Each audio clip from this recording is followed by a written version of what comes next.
আমার ছোটকালেই বাবা মারা গেছে, আমরা 4 ভাই বোন, খুব স্ট্রাগল করে আমি বড় হয়েছি।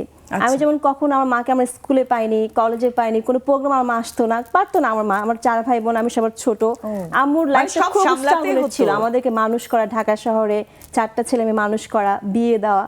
তো সবার মাঝখানে দেখা যাচ্ছে যে আমি ছোট থেকেই মানে লাইফের স্ট্রাগলগুলো দেখতে দেখতে আমি লাইফে কখনো প্রেম করি নাই। আমি ভাবছি এগুলো আমি মানে আমার 2 বোনে প্রেম করে বিয়ে করছে, আমি ভাবছি আমি তো ছেলের মতো হবো।